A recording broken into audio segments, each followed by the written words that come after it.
La parashá se llama Nasó. Nasó significa levanta, como una referencia al pasuk que dice levanta la cabeza de los hijos de Gersón por sus casas paternas según sus familias. Levantar la cabeza es una forma idiomática en hebreo para expresar nuestro concepto de hacer un censo. En otras palabras, cuenta la gente. Eso es lo que está, ese es el mandamiento, que cuenta la gente, específicamente las que conformaban la familia de los levitas, que tendrían la responsabilidad directa de atender los asuntos del Mishkan cuando es movido de lugar a lugar. Previamente, todos los levitas varones fueron contados y a partir de los 30 años el censo es levantado. 8.580 levitas fueron contados entre las edades de 30 a 50 años de edad. Ese es básicamente lo que trata la parashá Nasó. La sección de los profetas nos cuenta del nacimiento milagroso, ¿no? Nacimiento milagroso de Sansón, sus glorias, sus caídas y todos los actos redentores que el Eterno obró a favor de Israel a través de los méritos de Sansón. Damos gracias al Eterno por la vida de este gran hombre, Sansón, a través del cual estamos disfrutando la riqueza de esta parashá del día de hoy. Aquí estamos en el Código Real también, que nos introduce al contenido de la cita, la famosa cita que nuestro Santo Maestro concediera a un juez de Israel, conocido como Nicodemo, donde se nos habla de la importancia del nuevo nacimiento como condición fundamental para entrar al mundo por venir, y donde el Maestro revela uno de los secretos más poderosos del reino de los cielos. Y estos son básicamente los grandes contenidos que tiene nuestra parashá en el día de hoy. Mi comentario de la parashá de hoy va a estar centrado en la entrevista concedida a un juez de Israel por nuestro Santo Maestro, el Maestro de Justicia del Rey del Mundo, Su Majestad Yeshua el Mesías. Y debido a eso vamos a concentrarnos ahora en el estudio de esta sección del Código Real. Baruch atah Adonai Eloheinu melech haolam asher kishanu b'mitzvotav v'tzivanu al divrei Torah. Según la tradición juanina que nosotros hemos recibido, este encuentro que tuvo Nicodemo con Yeshua es de carácter privado, es decir, no fue una reunión pública, sino un encuentro privado entre dos líderes de Israel, el juez Nicodemo y el Rabí Yeshua. Los masoretas tradicionales, masoretas traducido evangelios, los masoretas tradicionales que forman parte de la colección de libros que llamamos Código Real son 4, que está Meir, está Hillel, está Matías, está Yohanan. Los 3 primeros masoretas, es decir, Meir, Hillel y Yohanan, se conocen como sinópticos. Sinópticos es una palabra de origen griego que significa ver las cosas holísticamente, verlos juntos. Es decir, se pueden colocar uno al lado del otro y tratan más o menos las mismas cosas. Cuentan las mismas historias, nos presentan los mismos relatos, con algunas variaciones, por supuesto. Es decir, que si uno colocara los 3 primeros masoretas en columnas paralelas y los mirara en conjunto sinópticamente, comprobaría que efectivamente la mayoría de las veces presentan las mismas narrativas y los mismos eventos que el resto de los masoretas. Claro, por un lado son muy parecidos, pero por el otro tienen cosas muy diferentes. Ahora, no pienses que los masoretas o los evangelios, como se ha traducido académicamente, no pienses que los masoretas que tenemos en el Código Real son los únicos que tenemos. Existen muchos otros documentos que narran hechos y dichos de Yeshua que no están escritos en la colección que llamamos Código Real. No están escritos los masoretas tradicionales. Estos 4 son los que han sido aceptados como auténticos por la mayoría de los discípulos de Yeshua en todas las épocas. Pero ciertamente hay mucho más que 4. Lo sabemos por la evidencia interna y lo sabemos por la evidencia externa. Si la evidencia interna se puede encontrar en el Masoreta Hillel o Lucas, donde se afirma que, por ejemplo, que muchos han tratado de poner en orden las cosas que entre nosotros han sido ciertísimas. Muchos significa muchos, no significa 2 o 3. Para que algo sea catalogado como muchos, tenemos que pensar quizá en varias veces lo que ahora tenemos identificado como canónicos. En efecto, hoy día la ciencia del Nuevo Testamento ha identificado al menos 40 otros documentos que nos hablan de la vida y de los hechos de Yeshua, más o menos de forma similar al estilo que encontramos en los sinópticos, y contienen enseñanzas de Yeshua que aparecieron mucho más tarde que los 4 canónicos popularmente conocidos, Meir, Hillel, Matiahu y Yohanan. En el caso que nos ocupa hoy, la entrevista nos la revela el masoreta Yohanan. Es un masoreta, un evangelista, que recoge una tradición que posiblemente venga del apóstol Juan mismo, o al menos de un discípulo del apóstol Yohanan, tradicionalmente conocido como Yohanan el presbítero, quien también posiblemente fue el que escribió el libro de Maor Elohim. El que escribió el llamado Evangelio de Juan fue un autor anónimo. O sea, no tenemos evidencia interna alguna del nombre del autor. De hecho, ya lo he enseñado en otras ocasiones, ninguno de los llamados Mateo, Marcos, Lucas y Juan llevan esos nombres en el texto. Fueron añadidos por una tradición cristiana posterior, pero no tenemos evidencia histórica de sus autores. En cuanto a la ciencia bíblica, los autores son anónimos y no sabemos quién sea realmente su compositor original. Lo más probable es que proceda del trabajo de edición de varios editores posteriores, pero que preserva una tradición que viene de los apóstoles originarios. Cuando tú estudias el Masoreta Yohanan, que forma parte de los estudios en esta sección del libro, el 4º libro de Moshe que estamos leyendo en su contrapartida del Código Real, cuando estudiamos el Masoreta Yohanan es muy diferente a los sinópticos, porque trata de hechos y menciona dichos de Yeshua que no se encuentran en ningún otro Masoreta conocido. En el Evangelio de Yohanan no vemos a Yeshua siendo purificado en el río Jardén, no aparece asociado para nada con Yohanan ben Zecaria, conocido tradicionalmente como Juan el Bautista. No hay narrativas de su nacimiento, no hay ninguna información de su infancia. En el llamado Evangelio de Juan nosotros no encontramos parábolas dichas por Yeshua, no hay encuentros de Yeshua con ningún endemoniado, no hay exorcismos.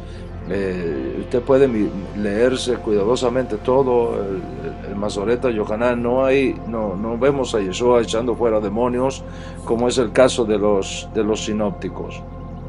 En Yohanan no tenemos ninguna narrativa que conecte a Yeshua con el desierto, ni con grandes sermones a las multitudes.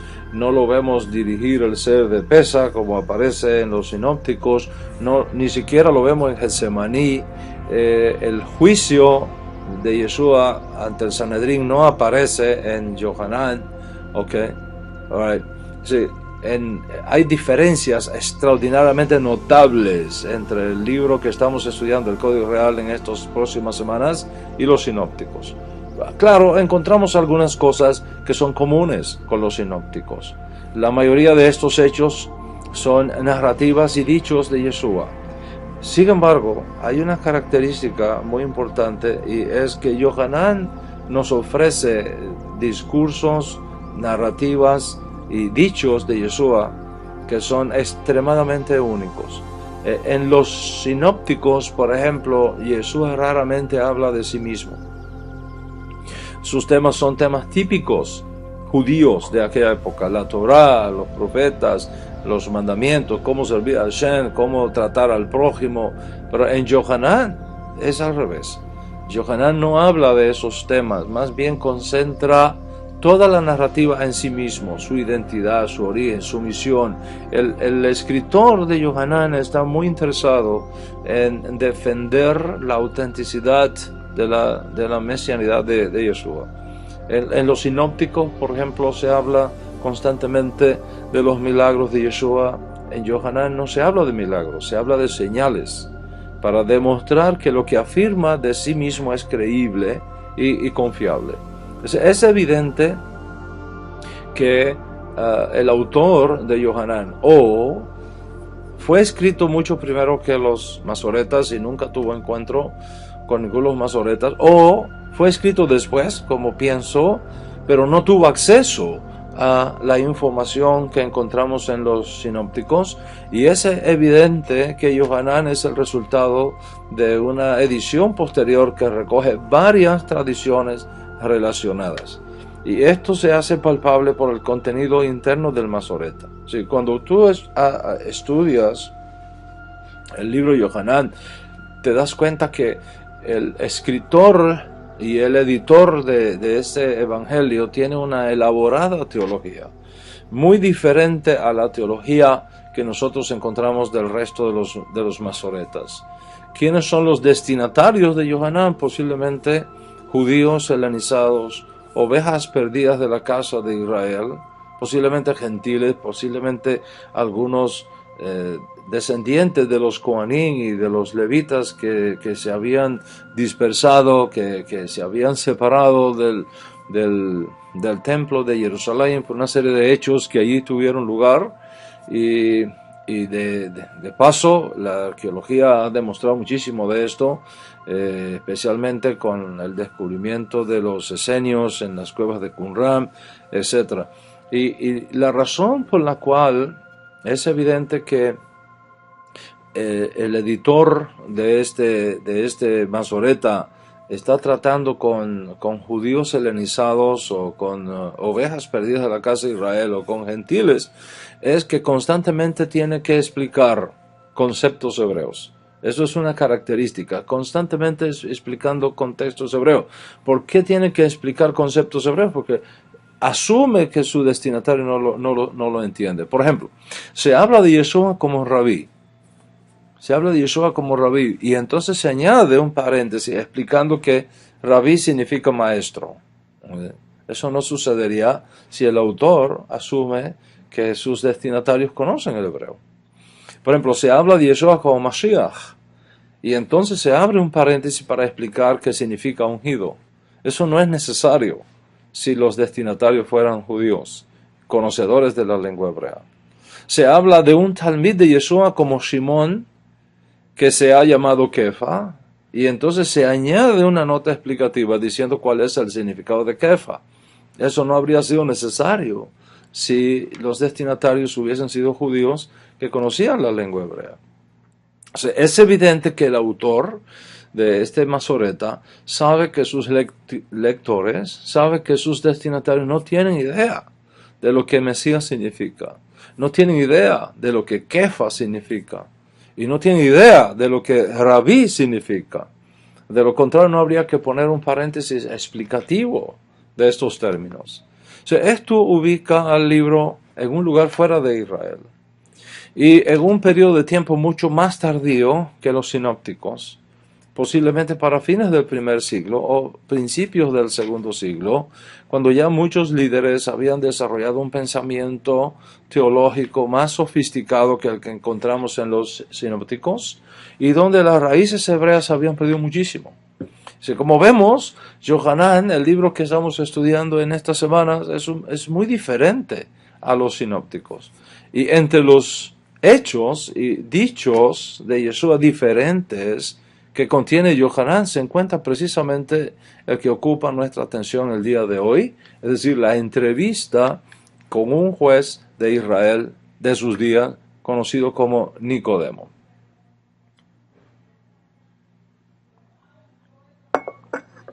La narrativa se encuentra en Yohanan capítulo 3, versículos 1 al 21. Si ustedes tienen sus Biblias con ustedes, pueden buscar ahí en Yohanan o Juan capítulo 3 a partir del verso 1. Vamos a ver las cosas que nos informa esta narrativa. El versículo 1 dice: había un varón de los Perushim que se llamaba Nicodemo. Preste atención, porque cada palabra aquí es importante. Había un varón de los Perushim, los fariseos, que se llamaba Nicodemo, un juez del Tribunal Supremo de los Yehudim. Un juez del Tribunal Supremo de los Yehudim. Hay varias cosas aquí que necesitan explicarse antes de seguir adelante. Primero se nos habla de los Perushim, de los fariseos. Si tú lees la Biblia hebrea, desde Génesis hasta Segunda de Crónicas, fíjate bien el margen de tiempo que estamos hablando aquí. Y tú vas en la Biblia hebrea, el Tanaj, y lees desde Génesis hasta el segundo libro de Crónicas, que es donde termina la Biblia hebrea, no encuentras el término fariseo por ningún lugar. Por ningún lugar. Esto significa que los fariseos es algo posterior a la Biblia hebrea y consecuentemente posterior a los profetas hebreos. ¿Okay? ¿De dónde surgieron entonces? ¿Okay? ¿De dónde surgieron entonces? ¿Okay? ¿Quiénes eran? ¿Qué creían? ¿Okay? ¿Cuántos eran?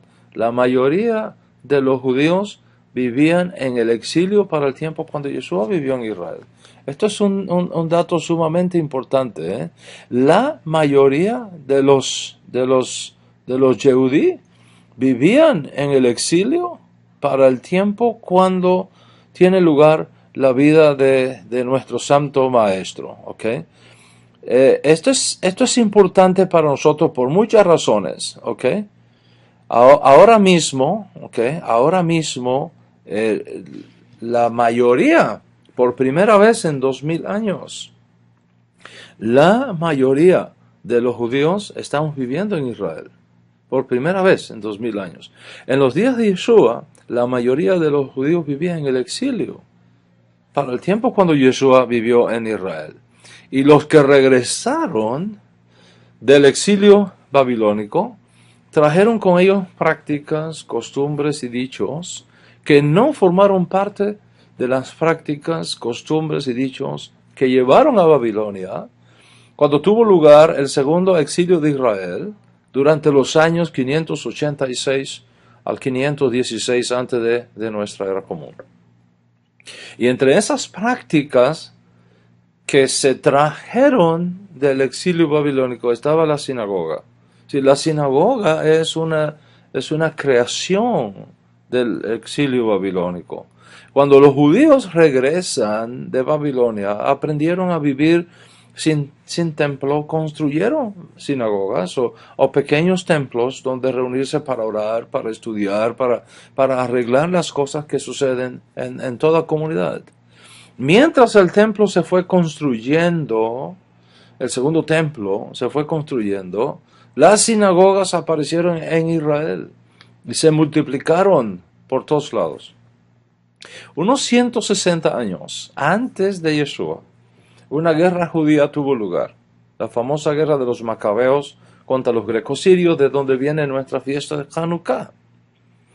La familia sacerdotal de la época que lideró esa guerra y que con la bendición del Eterno pudo ser ganada, quedó luego a cargo de la dirección nacional del país, uniendo a ella el poder religioso, es decir, todo lo que ocurría en el templo, con el poder civil y con el poder jurídico.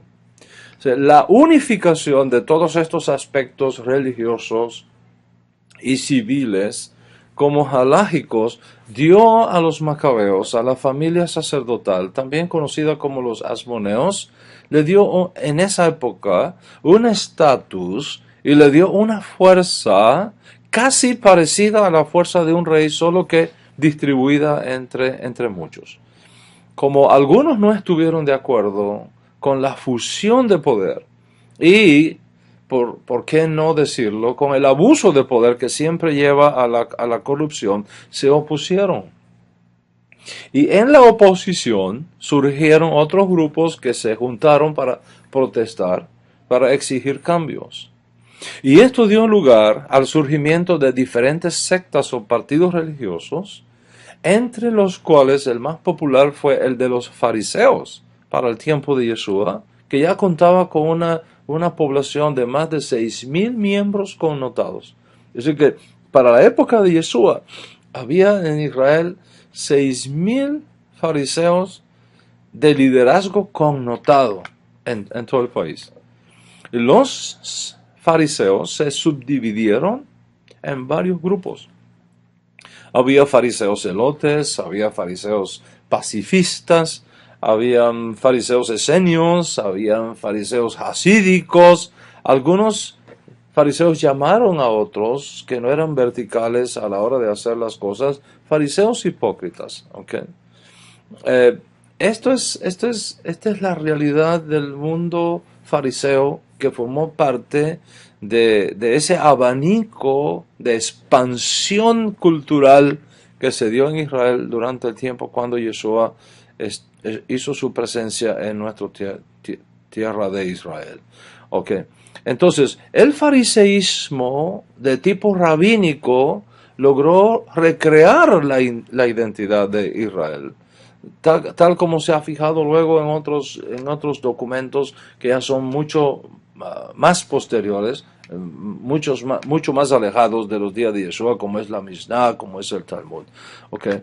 Básicamente, el judaísmo tradicional que nosotros conocemos hoy día es el resultado del fariseísmo. Es decir, los fariseos son los creadores del judaísmo tradicional talmúdico que nosotros conocemos hoy día. Entonces, habían muchos tipos de fariseos. ¿Okay? Había un fariseo que le decían el fariseo de la pared, el fariseo ciego, porque siempre andaba cabizbajo, siempre estaba triste. ¿Okay? Pero en su corazón, eso es lo que la gente veía, en su corazón él estaba así para evitar las malas obras, pues cerraban los ojos para no caer en la tentación. Y entonces le decían los fariseos ciegos. ¿Okay? Y había muchos otros. Estaba el fariseo campanilla, que se le llama así porque tenía mucha ostentación religiosa y social. Le gustaba que la gente lo aplaudiera, que estuvieran en las plazas y que los reconocieran, que las sillas en las sinagogas, las sillas más importantes fueran reservadas para ellos, etc. Ese es otro tipo de fariseo. Estaba el fariseo hipócrita, ¿ok? El fariseo hipócrita era el fariseo que bla, bla, bla, bla, bla, pero no hacía nada, ¿ok? Y todos estos forman parte del fariseísmo de la época de Yeshua. Cuando tú miras esto en sentido general, podemos decir que el fariseo era lo mejor que tenía Israel en los días de Yeshua. El fariseo eran los mejores amigos que tenía Yeshua. Los fariseos eran los mejores compañeros que tenía Yeshua. De hecho, muchos de los coartadas y de las trampas que le hicieron los grupos políticos de aquella época a Yeshua fueron descubiertas por los fariseos y le avisaban a Yeshua de esas trampas. Yeshua tenía en los fariseos su gente de mayor confianza, a pesar de que algunos de ellos eran hipócritas. Y Yeshua fue muy radical con ellos. En sentido general, los fariseos representaban lo mejor de Israel para el tiempo de Yeshua, aun cuando algunos eran hipócritas. Si los fariseos eran los más versados conocedores de la Torah. y fueron los que introdujeron las explicaciones más novedosas de la Torá. Contrario a los asmoneos o a los macabeos que controlaban la vida alrededor del templo, los fariseos se movían alrededor de la sinagoga, se estaban por todo Israel, se movían en la sinagoga, explicaban a la gente la Torá, toda vez que los ricos y pudientes dirigentes del templo no tenían tiempo para estar con las pequeñas comunidades. Y partiendo de la Torá, los fariseos desarrollaron todo un sistema de interpretación para dar sentido a la Torá. No me equivoco si les digo que fueron los fariseos los que crearon la Torá oral, como la conocemos. Por ejemplo, la Torá dice, mantendrás santo el Shabbat, pero no explica qué significa mantener santo el Shabbat. Los fariseos explicaron cómo mantener sagrado el Shabbat. La Torá dice, no trabajarás en Shabbat, pero no explica qué es trabajo. Los fariseos explicaron al pueblo qué significa no trabajar en Shabbat. Y esas regulaciones y esas explicaciones se fueron dando oralmente, y para el tiempo de Yeshua, por 150 años, los fariseos habían creado todo un sistema de interpretación de la Torá, leyes paralelas a la Torá, comentarios paralelos de la Torá para explicar al pueblo cómo guardar la Torá y cómo no violar la Torá. Y debido a su sabiduría, algunos de ellos formaron parte del Tribunal de Justicia judío de aquellos días, el Sanedrín, aunque este cuerpo legislativo estaba controlado por los saduceos, hubo algunos fariseos que lograron formar parte de esa corte de justicia. Contrario a la opinión popular, y esto es muy importante que tú lo sepas como estudiante de la Escritura, contrario a la opinión popular, los que tenían el poder político en Israel para el tiempo de Yeshua no eran los fariseos, eran los saduceos, porque ellos, los saduceos, controlaban el templo, controlaban sus instituciones y controlaban sus negocios paralelos, así como tenían la mayoría casi absoluta del Congreso judío de aquella época, es decir, del Sanedrín. La mayoría de los saduceos eran descendientes de los macabeos, una familia enteramente sacerdotal al principio, mientras que los fariseos eran abiertos opositores a Roma. Los saduceos eran amigos de Roma, amigos de Obama, y respaldaban a Obama en su relación con Israel, si queremos usar una figura política que nos ayude a comprender aquel mundo. Los saduceos tenían fuertes negocios y tenían fuertes vinculaciones políticas con Roma. Formaban parte de la clase rica del país y constituían la aristocracia del día. Por supuesto, su zona de influencia estaba centrada en la capital, Jerusalén, y sobre todo en el templo. La corte de justicia judía de aquellos días, aunque no tenía total dominio jurídico sobre el país, porque no te olvides que Roma era quien tenía la última palabra, sobre todo en asuntos políticos, incluyendo la aplicación de la pena de muerte. Los saduceos controlaban, no obstante, la mayoría del Congreso judío de esa época, ese cuerpo legislativo conocido como Sanedrín. Por supuesto, los saduceos no asentaban para nada la posición de los fariseos y las controversias iban y venían. Para los saduceos la vida se centraba en el aquí y ahora, no en el más allá. En la Torá es los 5 libros de Moisés, la Torá, pero solamente la Torá, para aquí y para ahora, y alrededor del templo y alrededor de los sacrificios. No obstante, algunos fariseos formaron parte del Sanedrín, y todo indica que Nicodemo era miembro de la aristocracia y miembro del Sanedrín, aunque era fariseo, de los muchos grupos de fariseos que existían en aquella época. Bueno, creo que ahora con esta explicación tenemos una mejor idea de quién era Nicodemo, qué creía y a qué se dedicaba. Vamos al versículo 2. Dice, vino a Yeshua de noche. Vino a Yeshua de noche. Posiblemente era el único tiempo. ¿Por qué vino de noche? Esa es la pregunta que mucha gente se hace, ¿no? ¿Por qué vino de noche? Era el único tiempo posiblemente, que el maestro tenía para conceder una entrevista debido a la apretada agenda que tenía el maestro. Recuerden que Yeshua era un maestro itinerante, estaba hoy aquí, mañana en otro lugar y en otro lugar, y no era fácil controlarle la agenda. Y posiblemente, debido a la apretada agenda de Yeshua durante el día, le concede esta entrevista a Nicodemo por la noche. O posiblemente, para no complicarse la vida con sus colegas por el tema controversial que ya estaba levantando Yeshua, o posiblemente ambas cosas. No es la primera vez que la gente encuentra complicaciones con Yeshua. Así fue al principio y así fue al final.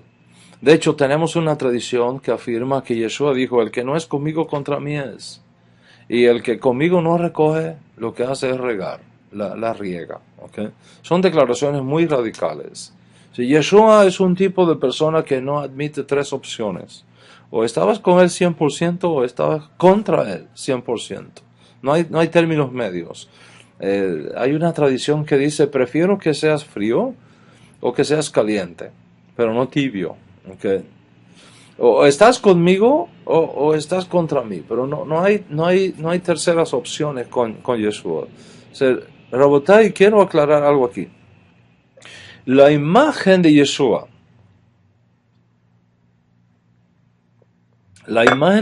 como un tipo buena gente, manso, bondadoso, lleno de misericordia, ha opacado la realidad de que el maestro era un hombre duro, fuerte, exigente, radical, sin términos medios, que no hacía las cosas para estar políticamente correcto, como muchos hoy día, sino que en todo momento su prioridad era Hashem, era la Torah, era el pueblo de Israel. Yeshua se mostró muy generoso para con los débiles, ciertamente, con los que no tenían la fuerza para seguir adelante en el camino. Pero Yeshua era un hombre duro. ¿Sabías, en una de las enseñanzas que nos han llegado de él dice: ¿sabías que soy un hombre duro, que recojo donde no siembro?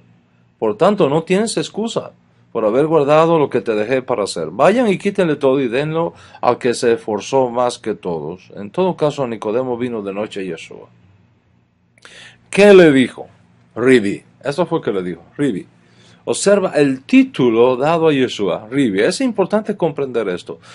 Algunos historiadores, tanto antiguos como modernos, han caído en la trampa de ciertos paradigmas históricos.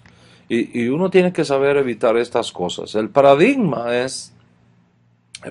que tenemos que evitar es que Yeshua era un analfabeto, era un inadecuado, un pobre nazareno, que no tenía mucha educación, posiblemente no sabía ni leer. Nada más lejos de la verdad. Yeshua fue un erudito de su generación. Y el hecho de que un miembro de la Corte Suprema de Justicia lo identifica como Rav, como rabí, lo dice todo. Contrario a los judeanos. Okay, no piense que porque Yeshua viene de la Galilea era menos. O porque los galileos eran menos. Eso es un paradigma. Contrario a los judeanos que estaban encerrados en Jerusalén y en el templo, los galileos estuvieron más expuestos a la influencia de la cultura exterior y por ello desarrollaron más habilidades culturales que los judeanos. Los galileos eran mejores artesanos, eran mejores carpinteros, eran mejores constructores, eran mejores comerciantes que los judeanos que estaban encerrados en las colinas de Judea y privados del mundo moderno de aquella época. O sea, no caigas en el paradigma histórico de que la gente de Galilea eran analfabetas, de poca erudición. Lo que aparentemente uno encuentra en el Código Real no son sino las luchas internas y los prejuicios y paradigmas internos entre los judeanos, que se gloriaban del templo y del dominio de poder, y los galileos, que eran vistos como Am Haaretz, es decir, como incultos. No porque en realidad lo fueran, sino por esas luchas de poder internas entre las diferentes sectas judías de esa época. Pero si tú estudias esto a fondo, descubres muchas cosas extraordinarias de los galileos. Mira, los galileos produjeron más rabinos que Judea. Los galileos. Los galileos produjeron más sabios que los de Judea. Es más, Galilea produjo figuras políticas más relevantes contra Roma que Judea. Johanan ben Zakkai, el que salvó al fariseísmo de desaparecer, fue Galileo. Hanina ben Dosa, uno de los más sabios rabinos en nuestro pueblo Israel, fue Galileo. Judá el Galileo fue el líder que dio a luz el movimiento celote judío del primer siglo.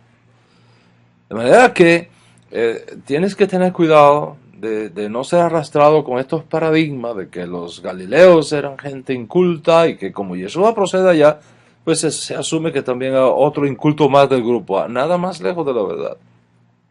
Pirkei Avot es un documento que recoge prácticas y costumbres judías del primer siglo y afirma que a la edad de 5 años el niño judío aprende toda la Torah. A la edad de 5 años el niño judío aprende toda la Torah, de memoria, toda la Torah escrita. Si los primeros 5 libros de Moisés se la aprende de memoria. A la edad de 10 años aprende toda la Torah oral. A los 10 años, toda la Torah oral. Y a los 15 años es un experto en halajá. Eso te dice a ti de los grandes valores educativos que tenía nuestro pueblo Israel, contrario a lo que estaba sucediendo en el Imperio Romano, donde apenas un 4 o un 5% de la gente sí sabía leer. Yeshua a los 12 años fue visto como un niño prodigio por los más grandes maestros de Israel de aquellos días. La gente lo llamaba rabí. ¿Okay? Es un símbolo de respeto. ¿Okay? La gente, los judíos del primer siglo no llamarían rabí a un charlatán, sino a uno del cual reconocían que tenía conocimiento y sabiduría de la Torah. No hubo gente de las diferentes esferas sociales de Israel, independientemente si estaban o no de acuerdo con Yeshua, que no llamaran a Yeshua Rav, o Rabino, o Raboni, o Ribi. ¿Okay? Los saduceos lo llamaron Ribi, los fariseos lo llamaron Ribi, el joven rico lo llamó Ribi, y ahora nos encontramos a un juez del Congreso judío llamándole también Ribi.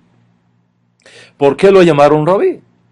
Porque lo reconocían como un maestro de Torah, uno que tenía conocimiento de la Torah, y que cuando hablaba, no hablaba tonterías, sino que mostraba un profundo y erudito conocimiento de la Torah, tanto escrita como oral. Por otro lado, Rabotai, el término Ribi procede de Rav, que significa uno que tiene conocimiento alto, una persona que es respetable por su conocimiento y su sabiduría en la ley judía. Rav fue usado para personas influyentes, incluso fue usado para personas que tenían siervos o para maestros que tenían estudiantes. Ribi o Rabí significa literalmente mi maestro. Es decir, el que yo he escogido para que me enseñe y para que me forme en los caminos de la Torah. Y es solamente a partir de la destrucción del templo en el año 70 que el término rabí se usó de forma especial por los fariseos de la secta hileliana para aquellos que recibían una ordenación especial por su secta o por su escuela particular. Y en ese sentido, a partir de la creación de este título académico por los fariseos que ganaron el dominio, la hegemonía en Israel después de la destrucción del templo, el título rabí no aplicaría a Yeshua, ni a ninguno de los que estamos asociados con Yeshua, toda vez que se volvió un título del judaísmo reformista fariseo, dirigido por Johanan ben Zakkai, y después por Akiva, y más tarde por los sabios de la Mishnah y del Talmud. Si queremos ser precisos, históricamente hablando, el título de rabí hoy día nada tiene que ver con el título de rabí que nosotros encontramos en Israel antes de la destrucción del segundo templo. Yeshua fue un típico rabino del primer siglo, antes de la destrucción del segundo templo, cuando el judaísmo cambió radicalmente. En otras palabras, el judaísmo tradicional que usted ve hoy día, no es para nada el judaísmo que existió en Israel en los días de Yeshua. juzgar al judaísmo de los días de Yeshua a la luz del judaísmo que nosotros conocemos hoy día es un desastre histórico, es un diversionismo teológico y es una seria distorsión halálgica. Los rabinos de los días de Yeshua no usaban los métodos sofisticados de interpretación de la Torah que nosotros tenemos hoy día. Su forma de citar la Escritura es muy diferente a la manera como hoy citamos las Escrituras. Los estilos de enseñanza que ellos usaban son muy diferentes a los que nosotros usamos hoy día. Y Yeshua, como los profetas antiguos, viajaba de un lugar a otro, dando a conocer su mensaje y atrayendo alrededor de sí a un grupo importante de estudiantes, de los cuales tomó algunos para formarlos como discípulos. Yeshua fue un rabino itinerante en sus días, como lo fueron otros muchos también en sus días. No pienses que en Israel, en los días de Yeshua, él era el único rabino que andaba enseñando en las sinagogas. Él no fue el único rabino de Israel en aquellos días. Yeshua enseñaba en las casas, en campos abiertos, en un lago, en una montaña, a la orilla de un árbol, en la sinagoga, incluso enseñaba en el templo de Jerusalén, cuando subía a Jerusalén para las grandes festividades peregrinas. Y no pienses que cuando Yeshua estaba enseñando en Jerusalén, él era el único rabino que estaba enseñando allí. Cada rabino subía a Jerusalén con sus discípulos. Habían cientos de rabinos y cientos de discípulos en Jerusalén estudiando en las diferentes partes del templo. Y Yeshua formó parte de ese mundo judío de esa época. Lógicamente, así, con un servicio de esta naturaleza, Yeshua no tenía tiempo para vivir de un negocio propio. Y no tenía cómo establecer su propia parnasá usando sus propias manos. Consecuentemente, él vivía de la hospitalidad de la gente que lo recibía en su casa, le proporcionaba comida y un lugar donde pasar la noche. Yeshua y sus discípulos dependían de la generosidad, de la hospitalidad de los judíos de Israel en aquellos días. Contrario al saduceo aristócrata que era dueño de casas, de palacios, de excelentes viviendas en Jerusalén, Yeshua era un rabino itinerante, sin salario, que tenía muchos cercanos, movidos por su piedad y enseñanza que le suplían de sus necesidades básicas. Los sabios de los días de los profetas, desde la época de los hombres de la gran asamblea, cuando se estableció el Sanedrín por Ezra, al regreso del segundo exilio, del exilio babilónico y la reconstrucción del templo, los sabios de esa época habían dicho 3 cosas que debe hacer un rabino. Un rabino tiene que hacer 3 cosas básicas. Primero, debe de juzgar con misericordia a todo el mundo. ¿Okay? Segundo, debe procurar siempre colocar un cerco de protección alrededor de la Torah. Es su responsabilidad cuidar que la gente no viole la Torah. Ayudar a la gente a que no viole la Torah y que guarde la Torah. Y tercero, hacer muchos discípulos. Esas son las 3 cosas que el judaísmo de aquella época enseñó que un rabí debía hacer. ¿Okay? Ser misericordioso a la hora de tratar a la gente. Sí, el rabino no puede ser una persona que guarde rencor en su corazón. El rabino no puede ser un maestro de Torah, no puede ser una persona que tenga resentimientos en su corazón. No, el maestro de Torah no puede ser una persona contenciosa. Tiene una persona humilde, que tenga misericordia, que tenga hacia todo el mundo. Hacia todo el mundo. Segundo, poner un cerco de protección alrededor de la Torah. Y tercero, hacer tantos discípulos como pueda. Yeshua dedicó a eso su vida completamente. Él dedicó su vida a eso, plenamente convencido que había sido enviado de Dios Altísimo para redimir a Israel en sus días y para establecer la edad mesiánica. Sí, su vida se convirtió en un imán que atrajo a cientos de judíos alrededor de sí. Las multitudes que venían a escuchar sus clases de Torah se contaban por miles. Y el tema favorito de Yeshua era el reino de Dios, el Mahur Shamayim, la edad mesiánica. Y esto atrajo la atención de los aristócratas de Jerusalén de aquellos días. Por supuesto, trajo la atención también de los romanos de aquellos días. En los días de Jesús hay algo importante que tú debes de saber. En los días de Jesús estaba prohibido, excepto en el templo y en la sinagoga, que alguien se reuniera con 10 judíos de forma privada a estudiar Torah. Los romanos le tenían miedo a las sublevaciones. Yeshua tenía que ser muy cuidadoso cómo realizaba su labor. Y por eso se movía de lugar en lugar, no tenía una escuela fija. Habría sido un suicidio político antes de ese tiempo. Entonces, ¿quién sería este rabino itinerante? ¿Quién sería este rabino itinerante? ¿Era casado o era soltero? Según una Mishnah, a los 18 años los jóvenes judíos debían casarse en aquellos días. Yeshua es visto públicamente enseñando por primera vez, según las fuentes que tenemos, como a los 30 años de edad.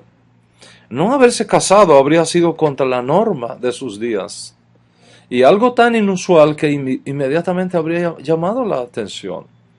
Como no se menciona nada de este impacto que habría creado, imagínate un rabino donde todo el mundo a los 18 años se casa, que tiene 30 años de edad y no está casado. Eso sería un impacto, eso sería algo notable. Sin embargo, no se menciona nada de ese impacto. Algunos piensan que debido a eso, lo más probable es que Yeshua fuese casado. Porque de no haber sido casado, habría sido bien notable.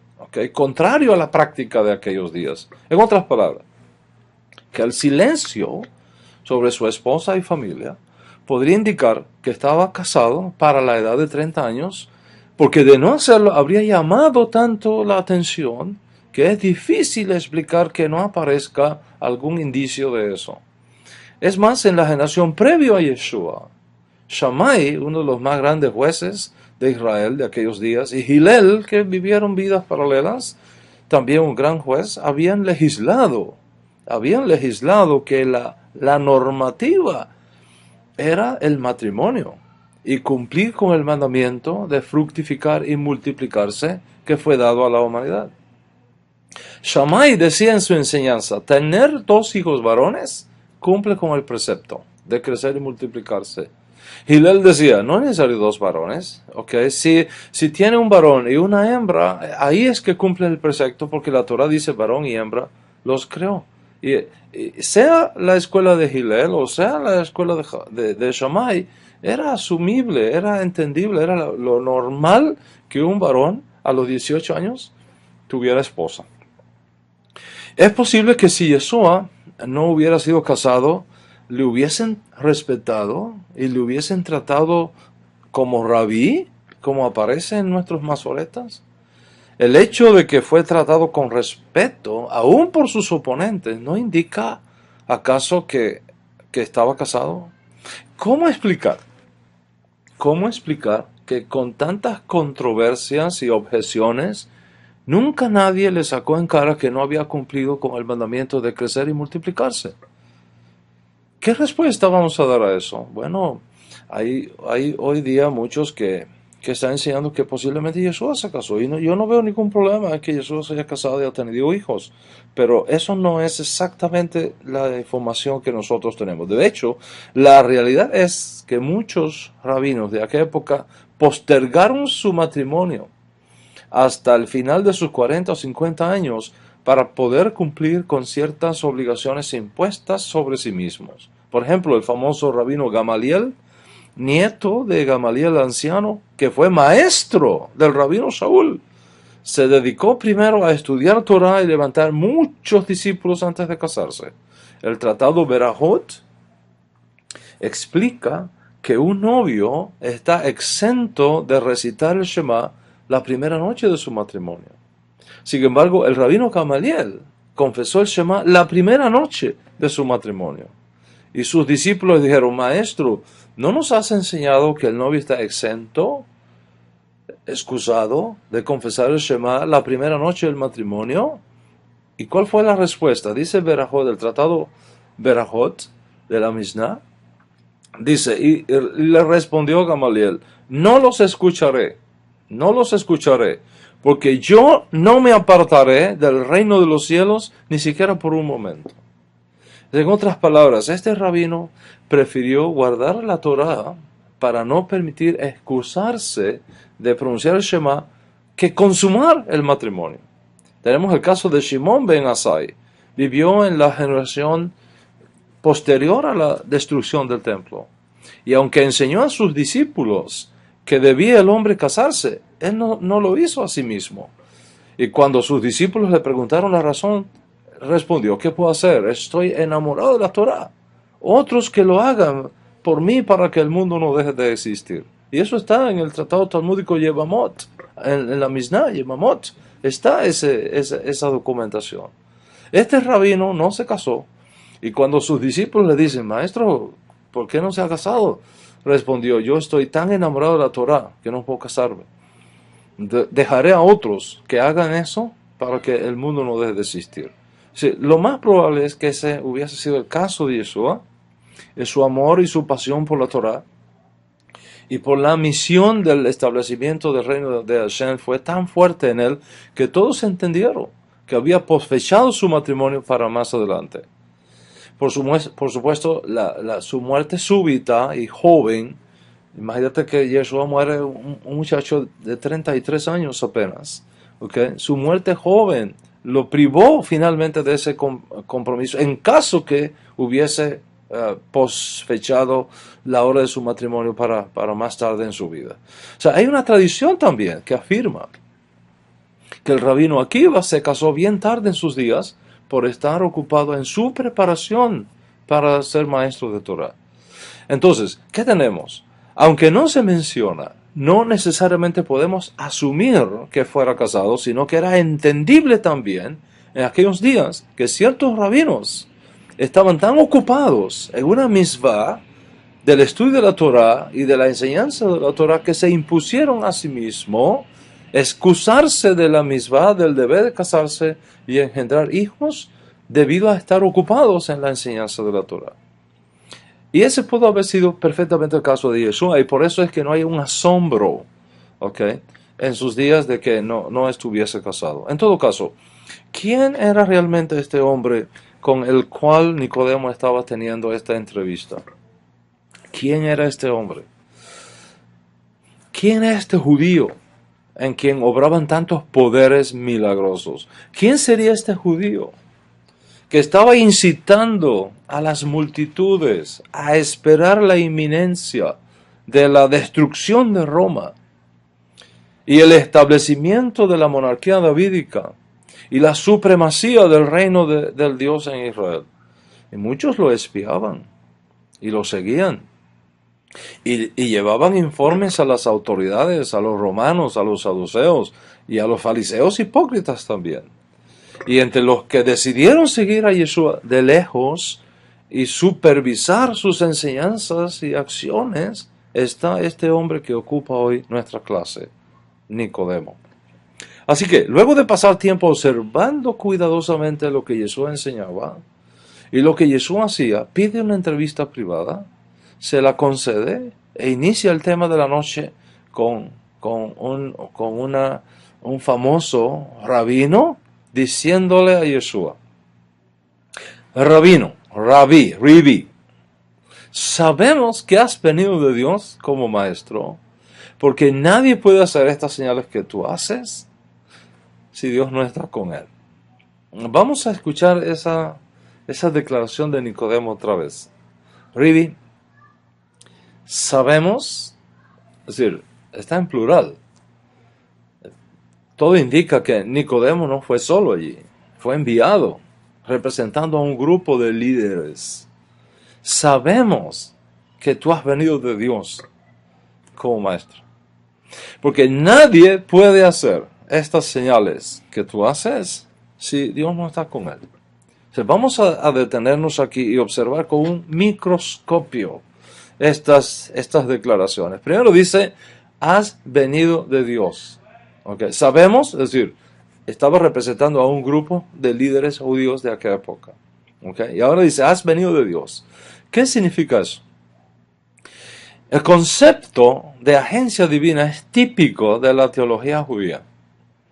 Y aquí Nicodemo acepta que Yeshua es un agente divinamente ordenado y consecuentemente su autoridad no es cuestionada.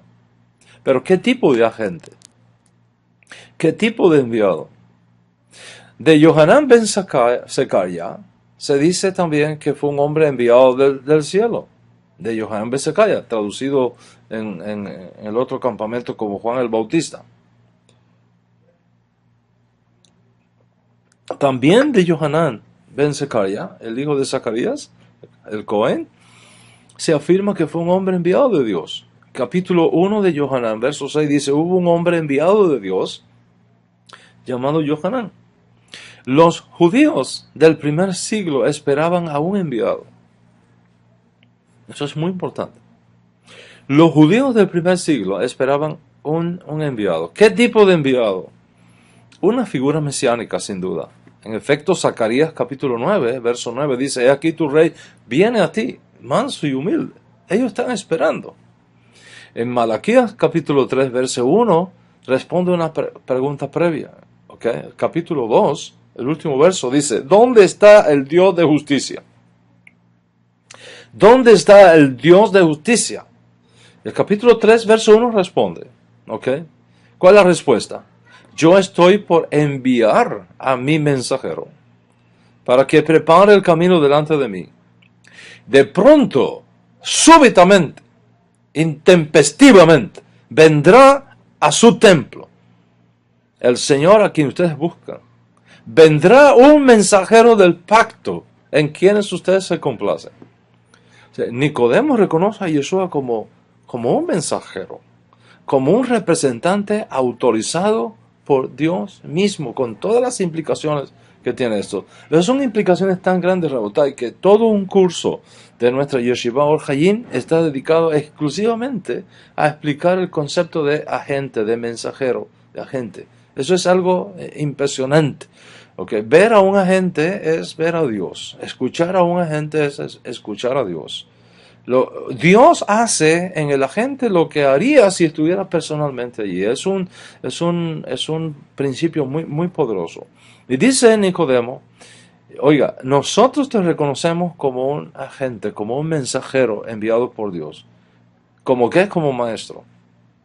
Ya hemos explicado un poco el concepto de maestro previamente, de rabino. Es uno que viene a enseñar Torah y a reforzar la Torah. Un maestro en el judaísmo del segundo templo significa siempre un maestro de Torah, no de ciencias, no de arqueología. Cuando se habla de maestro en el judaísmo, se habla de maestro de Torah. Nadie puede hacer estas señales que tú haces si Dios no está con él. ¿Qué significa esto? Ok, fue creído en los días de Yeshua que ciertas señales vistas en una persona serían indicativos de su legitimidad como profeta.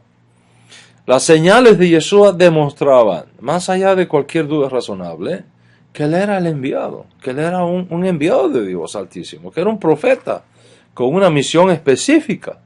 Y eso estaba demostrado en las señales. ¿Y cuál era la misión? Pareciera que faltaba algo aquí. Voy a explicar esto un poco más académico, pero es importante para entender de qué estamos hablando. Pareciera que falta algo aquí en la narrativa que tenemos que es evidente cuando uno lee este texto, ¿ok? Y consecuentemente, eso que falta hay que buscarlo en el contexto judío del primer siglo. Luego de este cumplido, ¿cuál es la pregunta de Nicodemo? Ciertamente no podemos decir que la pregunta que Nicodemo trajo a Yeshua fue ¿cómo puede hacerse esto? Porque esa pregunta es un subproducto, es una reacción intelectual de él a la frase de Yeshua, si tú no naces de nuevo no puedes ver el reino de Dios. Si nosotros miramos la narrativa del verso 3, dice, Yeshua respondió y le dijo. Normalmente respondemos a una pregunta. ¿Cuál es la pregunta? ¿Dónde está la pregunta? No hay preguntas en la boca de Nicodemo. Entonces, ¿a qué vino? Uno espera que en el verso 2, entre el verso 2 y el verso 3, hay una pregunta. Pero no tenemos la pregunta. Podemos asumir cuál podría haber sido la pregunta sobre la base de la respuesta que da Yeshua. ¿Cuál es la respuesta que da Yeshua? Dice, le respondió Yeshua y le dijo, no, ¿cuál fue la pregunta que le hizo? No sabemos. Yeshua le respondió una pregunta, pero la narrativa no nos dice cuál fue la pregunta. Pero por la respuesta de Yeshua podemos tener una idea de qué fue la pregunta. Verso 3 dice, respondió Yeshua y le dijo, de cierto te digo, el que no naciere de arriba no puede ver el Malhut Hashem, no puede ver el reino de Dios. Y basado en esto, la pregunta debió haber girado alrededor del concepto de Malhut Hashem, del reino de Dios. Teniendo en cuenta eso, me imagino, asumo, no puedo demostrar esto, pero asumo que la pregunta debió haber sido algo como, ¿cuándo va a ser implantado el Malhut Hashem? Nosotros te hemos venido siguiendo y te hemos escuchado de que el reino de los cielos es inminente. ¿Cuándo va a ser implantado el Malhut Hashem? ¿Qué tenemos que hacer para ayudarte a implantar el reino de Dios? Dice el maestro, de cierto te digo, el que no naciere de arriba no puede ver el Malhut Hashem, no puede ver el reino de Dios. Voy a detenerme aquí para explicar algo que es sumamente importante en la teología judía. ¿Okay? Observa la relación entre el sentido de la vista y el concepto del reino de los cielos, el reino de Dios. Nosotros tenemos el ejemplo en Yohanan ben Sekaya. Dice, los masoretas registran un hecho interesantísimo en la vida de Yohanan ben Sekaya, Juan el Bautista. Yohanan está en la cárcel y aparentemente no ve que Yeshua acaba de implantar el reino de Dios. No ve que Yeshua acaba de implantar el reino de Dios y su justicia. No ve que el fuego que él había anunciado, el fuego quiere decir la eliminación de la corrupción, la eliminación de la idolatría, la eliminación de los pecadores perversos, que él había anunciado que Yeshua haría. Él no ve que ese fuego que limpia y purifica está teniendo lugar. Y entonces envía emisarios a Yeshua. De sus discípulos envía emisarios a Yeshua con una pregunta. ¿Eres tú el que había de venir? ¿Tú eres el Mesías que debemos esperar o tenemos que esperar otro Mesías? Eso es una pregunta tremenda. ¿Eres tú el que habías de venir? ¿O tenemos que esperar a otro Mesías? La respuesta de Yeshua nos ayuda a entender lo que está pasando aquí, en esta entrevista con Nicodemo. Yeshua dijo a los enviados por Yohanan, vayan y digan a Yohanan lo que ustedes ven y lo que ustedes oyen. Observa la vista y el oído. Vayan y digan a Yohanan lo que ustedes ven y lo que ustedes oyen. Los cojos andan, los ciegos ven, los leprosos son limpiados, los muertos son resucitados. ¿Qué estaban viendo? ¿Qué estaban oyendo? Estaban viendo milagros. Estaban viendo portentos. Estaban viendo señales. Y estaban oyendo los reportes de la gente que testificaban que efectivamente eso había ocurrido. Es decir, aquí voy a revelarte algo que es muy importante para poder entender este contexto de esta entrevista. En el judaísmo del Segundo Templo, ver una señal o un milagro era sinónimo de ver el reino de Dios en acción. Ese era el concepto, ¿ok? Ver una señal, ver un milagro, era sinónimo de ver el reino de Dios en acción. Cuando estamos ante una gran demostración del poder de Dios, que no hay asunto que la cosa viene del cielo, estamos viendo el reino de Dios. Hay momentos en nuestras vidas que estamos atrapados en ciertas circunstancias. Hay momentos en nuestras vidas que nos sentimos que estamos en un túnel tan oscuro y tan largo que no vemos la salida por ningún lugar. Por mucha capacidad intelectual que tenemos y por muchas habilidades que podamos tener y por mucho conocimiento que podamos tener, hay momentos en la vida en que nos colocamos en una posición de total impotencia. Cuando ocurre un milagro que nos saca de allí, cuando ocurre un milagro que abre una zona de esperanza, cuando ocurre algo, una señal que trae una luz y nuestras circunstancias cambian, nosotros sabemos en lo más profundo de nuestro corazón, solo Dios pudo haber hecho esto. Solo la mano de Dios pudo haber intervenido en mi vida, en mi salud, en mi economía, en mi familia, en mis circunstancias, haber cambiado todo esto que ya yo no veía esperanza por ningún lugar, por ningún lugar. En el judaísmo del segundo templo, cuando tú experimentas algo así, se decía, tú has visto el reino de Dios. Tú has visto el reino de Dios en acción. Es decir, cuando estamos ante una gran demostración del poder de Dios, que no hay duda que el asunto viene del cielo, estamos viendo el reino de Dios. Por ejemplo, cuando los hijos de Israel vieron el milagro de Yam-suf, del mar que se abrió, ellos vieron el reino de Dios. Cuando los hijos de Israel vieron el maná caer del cielo, ellos vieron el reino de Dios. Y cuando los hijos de Israel vieron el fuego y oyeron las voces de los ángeles en Matan Torah, la fiesta de Shavuot que acabamos de tener, ellos vieron el reino de Dios. ¿Qué significan entonces, en este contexto, conociendo esto, qué significan las palabras del maestro Nicodemo? Si Nicodemo le preguntó, ¿cuándo va a ser implantada la edad mesiánica? ¿O cómo podemos ayudarte a implantar la edad mesiánica? ¿O cómo podemos establecer ya mismo el reino de Dios y la restauración de la monarquía davídica, símbolo de ese reino? La respuesta de Yeshua tiene sentido. Yeshua le respondió y le dijo, para ver la gloria de la edad mesiánica y para poder participar de ella, tú tienes que nacer de nuevo. Para poder ver la gloria de la edad mesiánica y para poder participar de ella, tú tienes que nacer de nuevo. Y aquí viene entonces la pregunta. En el judaísmo del segundo templo, ¿qué significaba nacer de nuevo? Yeshua no le está hablando algo extraño a Nicodemo. Yeshua le está hablando algo que era muy común y muy bien conocido por los fariseos en los días de Yeshua, ¿okay? Para ver la gloria de la edad mesiánica y para poder participar de ella, tú tienes que nacer de nuevo. ¿Qué significa nacer de nuevo? Bueno, esto es lo que vamos a estar enseñando en la clase en New York el próximo jueves en la noche, que va a ser también transmitida por live stream, ¿okay?